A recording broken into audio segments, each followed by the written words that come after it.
Karoline Leavitt stepped onto the plane with the kind of confidence that made heads turn. She was a rising star in conservative media, known for her sharp opinions and bold presence on television and social media. This time she was heading to Los Angeles to promote her new book, a fiery take on the cultural divide sweeping across America. The title alone had sparked heated debates online. Boundaries or barriers? Why free speech matters more than ever. Karoline carried herself like someone who didn't just have answers, but also enjoyed stirring the pot. Flight 437 was supposed to be uneventful, one of those routine trips where you settle into your seat, sip coffee, and maybe catch up on emails before landing at your destination. Business class was half full, which suited Karoline just fine. She liked having space to spread out her notes and prepare for interviews while tuning out the world with noise-canceling headphones. But as fate would have it, this flight was anything but ordinary. Alex Rivera, the flight attendant assigned to business class, greeted passengers warmly as they boarded. Alex was no stranger to long hours and difficult customers. Over the years, they'd learned how to handle everything from crying babies to drunk businessmen. They prided themselves on staying calm under pressure, even when tensions ran high. Still, Alex couldn't help but notice Karoline the moment she walked in. Her polished appearance and air of authority stood out, and Alex recognized her instantly from news clips and Twitter threads. The first hour passed without incident. Passengers flipped through magazines, scrolled on their phones, or dozed off. Then around the midway point, things shifted. Karoline struck up a conversation with the man sitting next to her, a middle-aged businessman wearing a suit that looked expensive enough to pay someone's rent for a month. At first, it seemed harmless. They talked about travel, weather, and other small-talk topics. But soon, Karoline steered the discussion toward politics. "I'm telling you," Karoline said, leaning slightly forward. "People are so quick to call anything offensive these days. It's ridiculous. We're losing our ability to have honest conversations because everyone's afraid of getting canceled."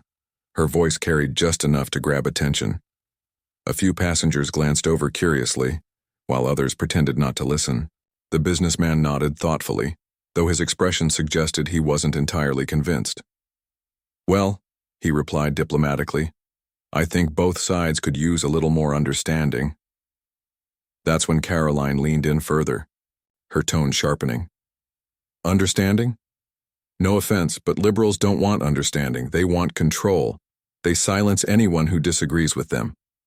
Look at what happened to—" She didn't get to finish her sentence. Across the aisle, a young woman interrupted, her voice firm but measured. "Excuse me, ma'am, but not all liberals are like that.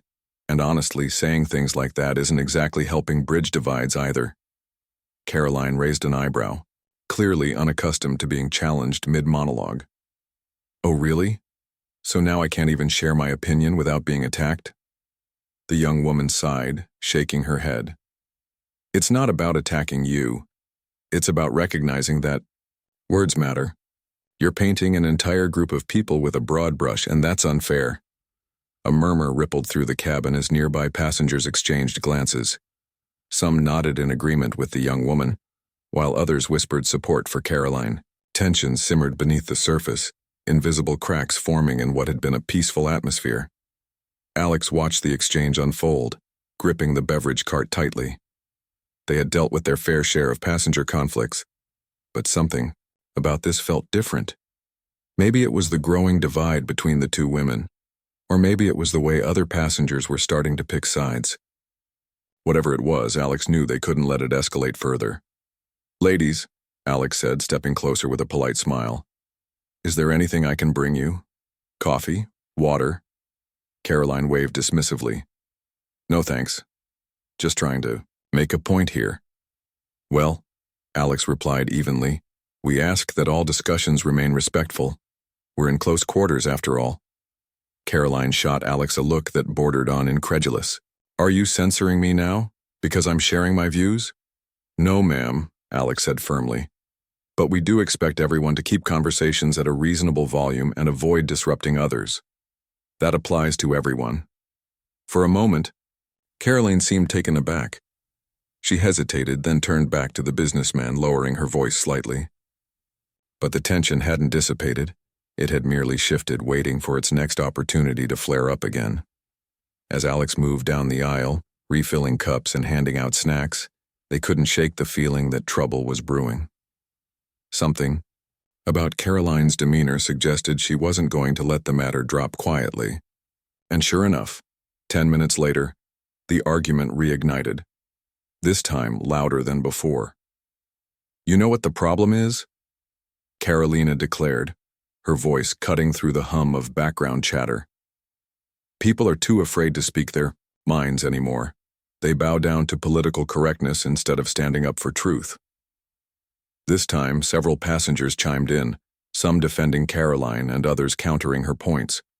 The debate grew increasingly animated, drawing in more voices until the entire section buzzed with energy. For Alex, it was clear the situation was spiraling out of control.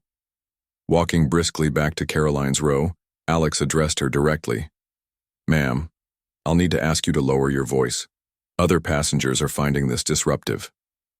Karoline stared at Alex, disbelief written all over her face. "Disruptive? Are you serious right now? Since when is free speech considered disruptive?" "It's not about free speech," Alex explained patiently. "It's about maintaining a safe and comfortable environment for everyone on board. If you continue like this, I'll have to involve the captain." For a brief second, Karoline seemed unsure of how to respond. Then her expression hardened. "Fine. Go ahead. Let's see what happens." And just like that, the stage was set for a confrontation that neither Alex nor Karoline could have anticipated, one that would ripple far beyond the confines of Flight 437. The tension in the cabin had reached a boiling point. Passengers who had initially tried to ignore the escalating argument between Karoline and Alex now found themselves drawn into the drama unfolding before their eyes. Some recorded videos on their phones, while others whispered heatedly among themselves, debating whose side they were on. The atmosphere was electric, charged with emotion and anticipation. It felt less like a commercial flight and more like a live debate show, except there were no moderators to keep things civil. Karoline sat upright in her seat, her posture rigid and defiant. She stared at Alex with a mix of disbelief and indignation, as if she couldn't believe what she was hearing. "You're seriously telling me, a passenger paying for this flight, that I can't express my opinion?" she demanded, her voice rising above the murmurs around them. Her tone carried an edge of challenge, daring Alex to push back further. Alex stood firm, meeting Karoline's gaze without flinching. They had dealt with difficult passengers before, but this situation was different. This wasn't just about one person being loud or rude. It was about maintaining order in a confined space where emotions could easily spiral out of control. "Ma'am, expressing your opinion is fine," Alex said calmly, though their jaw tightened slightly under the pressure. "But doing so at a volume that disrupts other passengers isn't acceptable. We have policies in place to ensure everyone feels safe and comfortable during the flight." Karoline scoffed, shaking her head dramatically. "Safe and comfortable? Are you kidding me? You're silencing someone because they don't agree with the woke agenda." She emphasized the word woke with a sarcastic flair, clearly aiming to provoke a reaction, not just from Alex but from anyone listening. And it worked. A few passengers clapped in approval, while others rolled their eyes or muttered disapproving comments under their breath. By now, nearly everyone in business class, and even some in economy, was watching intently. The divide among the passengers was palpable. On one side were those who supported Karoline, nodding along as she spoke about free speech and cancel culture. On the other side were those who sympathized with Alex, believing that Karoline's behavior was unnecessarily confrontational. The young woman who had initially challenged Karoline earlier leaned forward in her seat, arms crossed, looking both frustrated and exasperated. Seeing no sign of de-escalation, Alex decided it was time to take stronger action. They stepped closer to Karoline's row, lowering their voice but keeping it firm. "I'll give you one more chance to comply with our request," Alex said. "If not, I'll need to involve the captain. Is that understood?" Karoline's eyes narrowed, and for a moment it seemed like she might relent. But then something shifted in her expression. A flicker of determination, perhaps, or a refusal to back down. Instead of apologizing or lowering her voice, she turned to the businessman seated next to her and said loudly enough for everyone to hear, "Can you believe this? They're trying to shut me up because I dare to speak the truth." The businessman shifted uncomfortably in his seat, clearly wishing he could disappear. He mumbled something vague about how maybe everyone should calm down, but Karoline wasn't listening. She was too focused on making her point and proving that she wouldn't be intimidated. At this point, Alex knew they had no choice. They signaled to another flight attendant nearby and quietly explained the situation. Within moments, the decision was made. The captain would be notified. As Alex walked toward the front of the plane to relay the message, Karoline called after them, her voice dripping with sarcasm. "Oh, great, call the captain. Let's see what happens when people actually stand up for themselves." When the captain arrived a few minutes later, the scene was chaotic. Passengers were still recording on their phones, capturing every word exchanged between Karoline and Alex. The captain, a seasoned professional with decades of experience, approached the situation methodically. After speaking briefly with Alex and assessing the mood in the cabin, they addressed Karoline directly. "Ma'am," the captain began, his tone authoritative yet measured, "we've received reports that your behavior is causing disruption on board. For the safety and comfort of all passengers, I must ask you to leave the aircraft immediately." Karoline's face flushed red with anger. "Are you serious right now? You're kicking me off the plane because I'm exercising my First Amendment rights? This is absurd." "I'm sorry, ma'am," the captain replied, unfazed by her protests. "Our priority is ensuring a peaceful environment for everyone. If you refuse to cooperate, we will involve airport security." For a brief moment, Karoline hesitated. She glanced around the cabin, searching for allies, but most passengers avoided her gaze. Some looked sympathetic, while others appeared relieved that the commotion might finally come to an end. Realizing she had no choice but to comply, Karoline grabbed her carry-on bag and stood up, muttering under her breath as she followed the flight attendants off the plane. As soon as she stepped onto the jet bridge, Karoline whipped out her phone and began live streaming. Standing in front of the airplane door, she addressed her followers with a mix of outrage and defiance. "Hey everyone, guess what just happened? I got kicked off a plane for speaking my mind. That's right, folks. Free speech is dead in America. These so-called liberals are terrified of opposing viewpoints, so they silence anyone who disagrees with them. But let me tell you something. I won't stay quiet. Not today. Not ever." Her live stream quickly gained traction, racking up thousands of views within minutes. Supporters flooded the comment section, calling her a hero and accusing the airline of bias. Meanwhile, critics argued that she had brought the incident upon herself by refusing to respect basic courtesy. Regardless of which side people took, one thing was certain: the drama surrounding Flight 437 was far from over. Back on the plane, the remaining passengers exchanged uneasy glances as the door closed behind Karoline. While some breathed sighs of relief, others couldn't shake the feeling that something monumental had just occurred. The confrontation had left its mark, not just on those present but also on the wider world, thanks to social media amplifying every detail in real time. Alex returned to their duties, serving drinks and snacks with practiced efficiency. But beneath their composed exterior, they couldn't help but feel unsettled. What had started as a routine flight had spiraled into something much larger than anticipated. Little did anyone know the true shockwave was yet to hit, and it would reverberate far beyond the confines of the aircraft. Passengers settled back into their seats, eager to move past the chaos. Yet despite the return to relative calm, the lingering tension remained palpable. Conversations resumed cautiously, with many speculating about what might happen next. Would Karoline sue the airline? How would the public react once news outlets picked up the story? And most importantly, would the rest of the flight proceed smoothly? Or was this only the beginning of a much bigger ordeal? No one could have predicted what came next. In the days and weeks that followed the dramatic events of Flight 437, life became a whirlwind for both Karoline Leavitt and Alex Rivera. The media frenzy showed no signs of slowing down, with every major news outlet clamoring to dissect the incident from every possible angle. For Karoline, this was an unexpected but welcome opportunity to amplify her message and her career. Karoline wasted no time capitalizing on the chaos. She appeared on talk shows, wrote op-eds, and gave interviews to anyone who would listen. Her book, Boundaries or Barriers: Why Free Speech Matters More Than Ever, skyrocketed to the top of bestseller lists, fueled by the controversy surrounding its author. Conservative pundits hailed her as a champion of free speech, someone willing to stand up against what they framed as liberal overreach.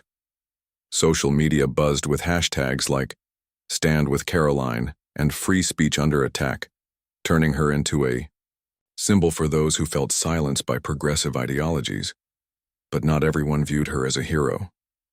Critics accused her of exploiting tragedy for personal gain, pointing out that she had live-streamed her outrage mere moments after being removed from the plane, long before knowing about the emergency landing or the airline's collapse.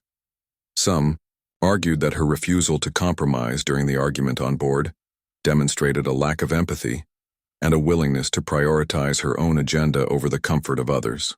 These critiques only fueled more debates online, keeping the story alive in public consciousness.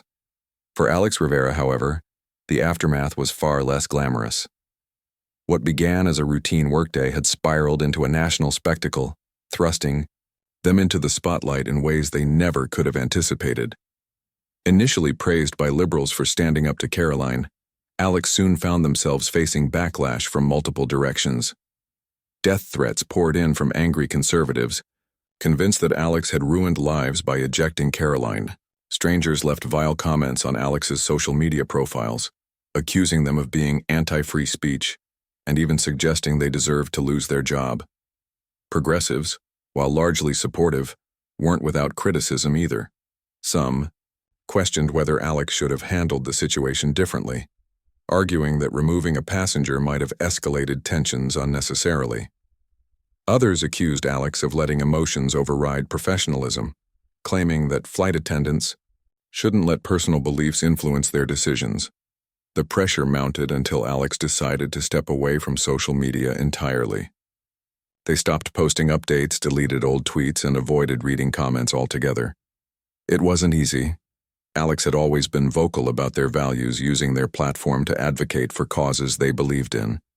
But now, the same ideals that once earned them admiration were weaponized against them.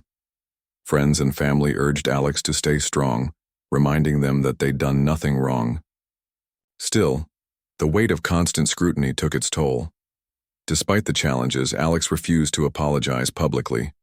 In rare interviews granted to trusted journalists, they explained their perspective calmly, yet firmly. "I didn't do this because of politics," Alex reiterated. "I did it because someone was making other passengers uncomfortable, and airlines exist to ensure safe travel for everyone. When one person dominates a space in a way that disrupts others, it's our responsibility to intervene." Their words resonated with some, but not everyone was satisfied. Even colleagues within the airline industry weighed in, sparking heated discussions about protocol and professionalism. Should Alex have involved the captain sooner? Could the situation have been resolved without removing Karoline?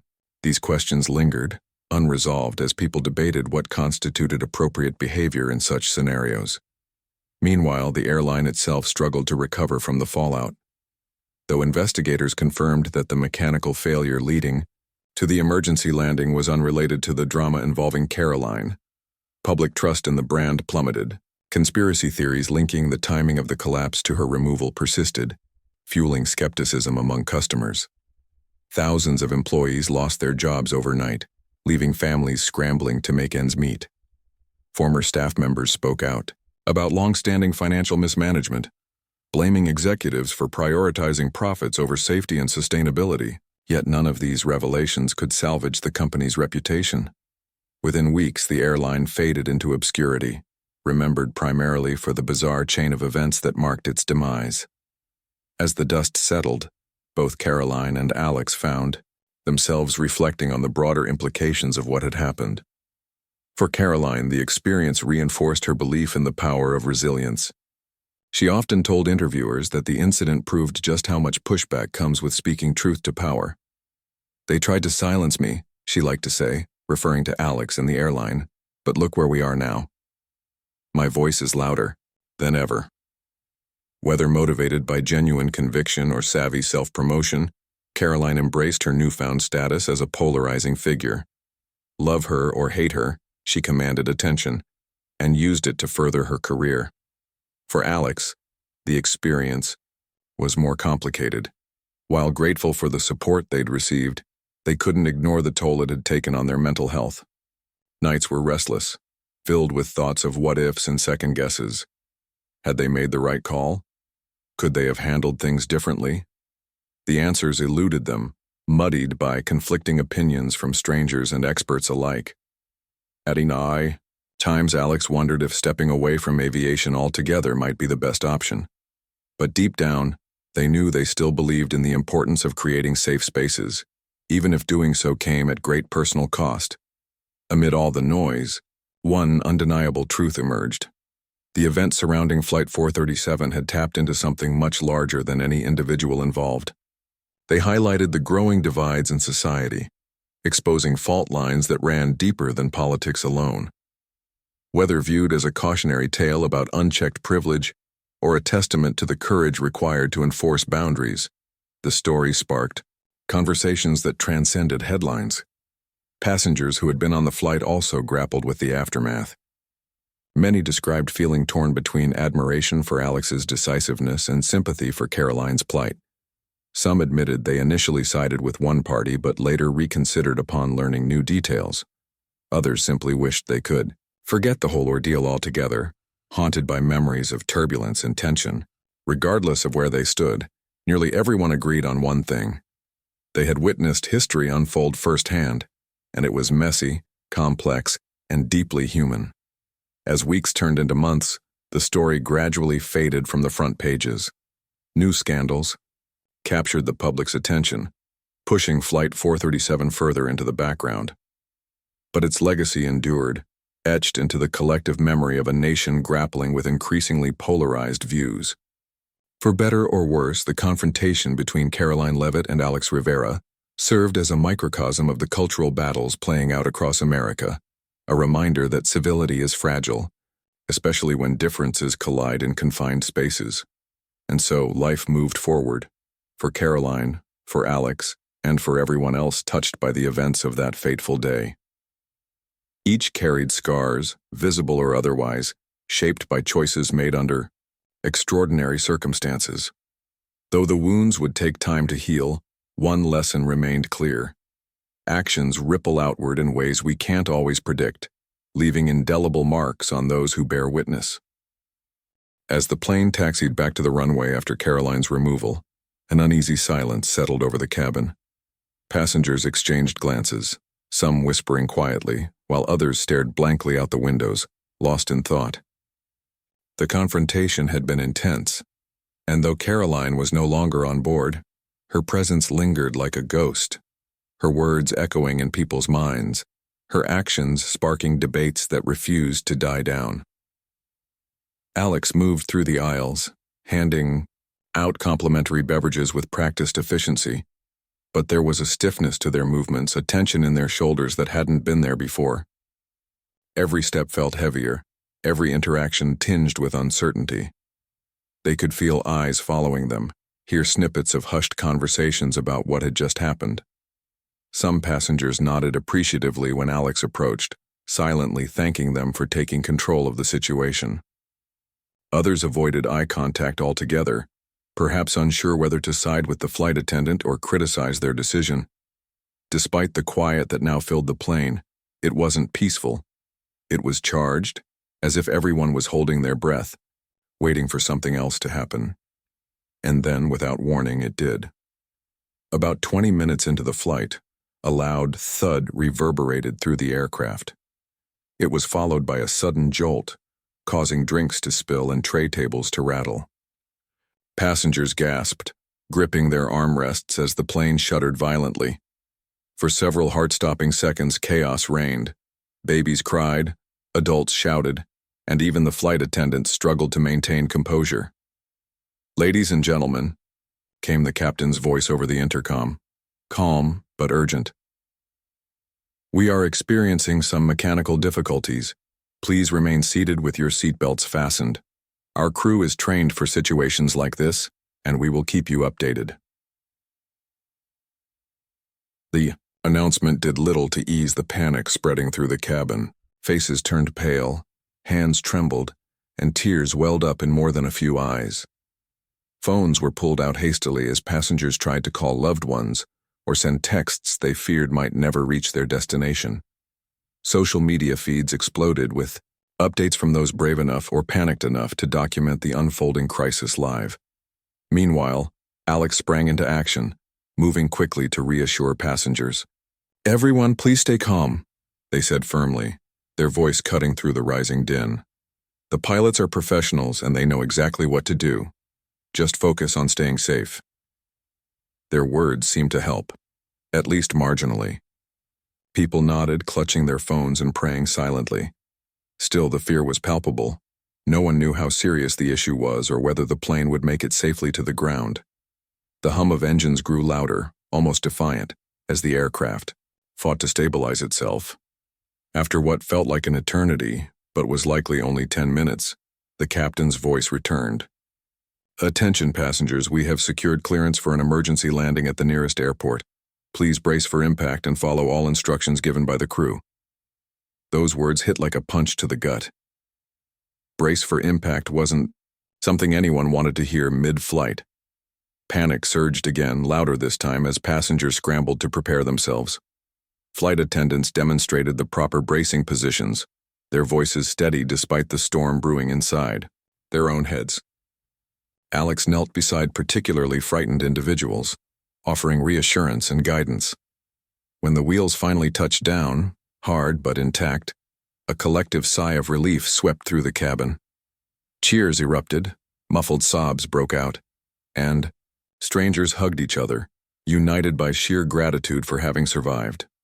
Emergency vehicles surrounded the plane as it rolled to a stop, their flashing lights casting eerie shadows across the windows. Passengers disembarked slowly, shaken but alive, many stopping to thank the crew for keeping them safe. But the drama was far from over.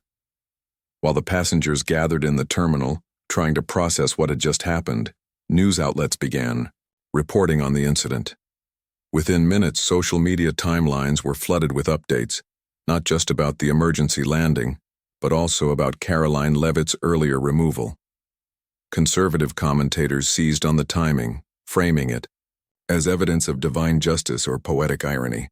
7 minutes after kicking Karoline off the plane, the airline collapses, read one viral tweet, accompanied by dramatic emojis and hashtags like "Turning free speech matters" and "Turning cancel culture gone wild."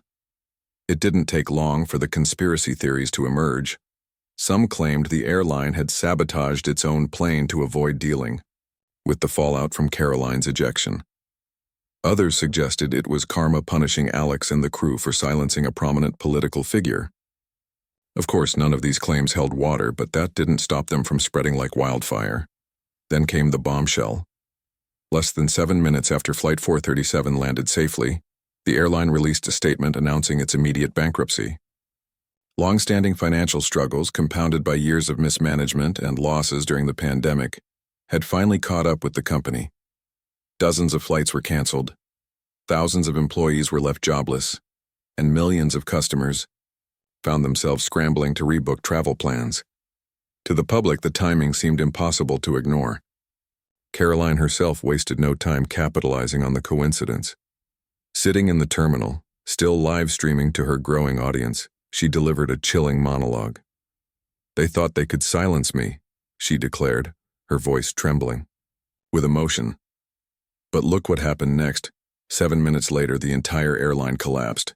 This isn't just bad luck, it's a message that cancel culture doesn't work, that truth cannot be silenced. Her followers ate it up, sharing her video millions of times and turning her into an overnight martyr for free speech. Critics accused her of exploiting tragedy for personal gain, but she dismissed them as bitter detractors unwilling to face reality. Meanwhile, Alex watched the news unfold from the terminal, their hearts sinking with each new development. What had started as a routine flight had spiraled completely out of control, and somehow they found themselves at the center of it all.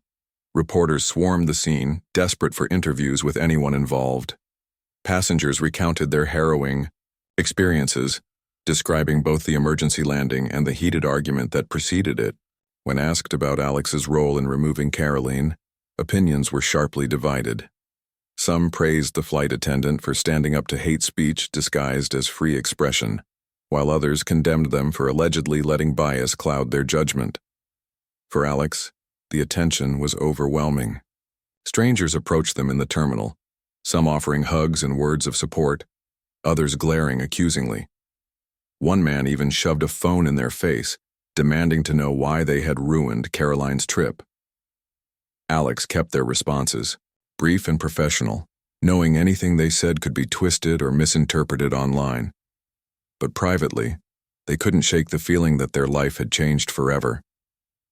Back home, the story dominated headlines for days.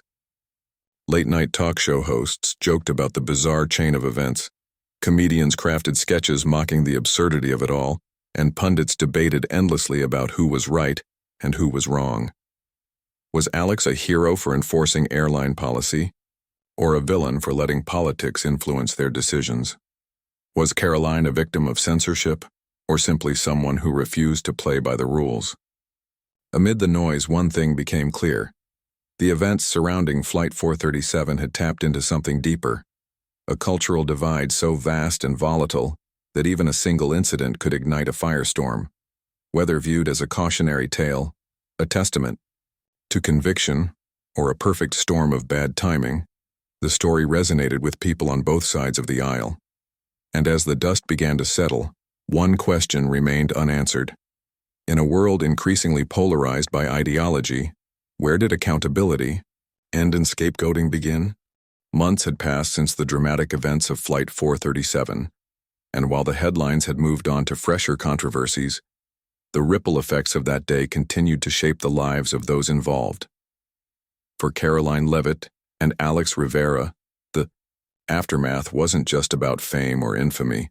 It was about navigating a world that had changed irrevocably because of their choices. As the dust settled, both individuals found themselves reflecting on what it meant to stand firm in their convictions, and whether doing so came at too high a cost. Karoline's career reached new heights in the wake of the incident. Her book tour became a nationwide phenomenon, drawing crowds of supporters eager to hear her speak about free speech and cultural divides. Conservative media outlets couldn't get enough of her. She appeared on every major talk show, her name trending weekly as she sparred with hosts who dared challenge her views. To her followers, she was a beacon of courage, a woman unafraid to speak truth to power, even when it meant facing backlash. But behind the polished exterior, cracks began to show. Privately, Karoline wrestled with doubts. She often replayed the confrontation on the plane in her mind, wondering if there might have been another way to handle things. Had she pushed too hard? Could she have tempered her tone without compromising her message? These questions gnawed at her during quiet moments, though she rarely let them surface publicly. Instead, she doubled down on her narrative, framing herself as a victim of cancel culture and using her platform to rally others against perceived injustices. Yet, despite her outward confidence, the constant scrutiny took its toll. Strangers approached her in restaurants, airports, and grocery stores, some to praise her, others to berate her. The weight of being perpetually on left her drained, longing for moments of normalcy that now felt out of reach. For Alex Rivera, life after Flight 437 was quieter but no less challenging. After taking time off to recover from the emotional strain of the incident, they returned to work, not for the same airline, which had long since collapsed, but for a smaller regional carrier. It was a fresh start, albeit one shadowed by lingering fears. Every passenger boarding the plane seemed like a potential critic, each interaction fraught with the possibility of judgment. Some travelers recognized Alex and offered kind words, thanking them for standing up to hate speech. Others glared silently, their disapproval evident in their body language. Still, Alex pressed on, determined not to let fear dictate their life. What surprised Alex most, however, was how much the experience had shifted their perspective. Before the incident, they had seen their role as a flight attendant as primarily logistical, ensuring safety, serving drinks, and maintaining order. Now they viewed it through a broader lens, recognizing the delicate balance required to navigate human emotions in confined spaces. Passengers weren't just ticket holders. They were people carrying their own burdens, biases, and beliefs. Enforcing policies wasn't just about following rules. It was about fostering an environment where everyone could feel safe and respected, regardless of their differences. Alex occasionally reflected on the decision to remove Karoline from the plane. Was it the right call? They still believed so, but they also acknowledged the complexity of the situation. Removing someone mid-flight was never ideal, yet allowing the argument to escalate unchecked posed its own risks. In hindsight, Alex wondered if there might have been a middle ground, a way to de-escalate without resorting to such drastic measures.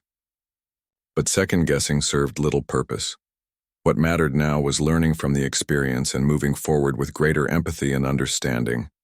The public discourse surrounding the incident evolved over time, shifting from heated debates to more nuanced discussions about civility and accountability. Scholars, journalists, and commentators weighed in, analyzing how a single disagreement on a plane could spiral into a national controversy. Many pointed to the growing polarization in society, arguing that incidents like this were symptoms of deeper cultural fractures. Others focused on the role of social media, noting how platforms amplified conflicts, turning private disputes into public spectacles. Regardless of the angle, one thing was clear. The story of Flight 437 tapped into something universal, a collective anxiety about the fragility of civility in an increasingly divided world. As the months went by, some passengers from the flight began sharing their reflections online. One woman recounted how the incident made her realize how quickly tensions could escalate in close quarters. Another man admitted he initially sided with Karoline, but later reconsidered after reading interviews with Alex. These personal stories added layers to the narrative, reminding people that real lives were affected beyond the headlines. Even the businessman seated next to Karoline weighed in, describing his discomfort during the argument and his relief when it finally ended. Their accounts painted a fuller picture of the event, highlighting the humanity beneath the drama. Eventually, the airline's collapse faded from memory, replaced by newer scandals and crises. Yet for former employees, the pain lingered. Thousands of workers lost not just jobs but livelihoods, forcing them to rebuild their lives from scratch.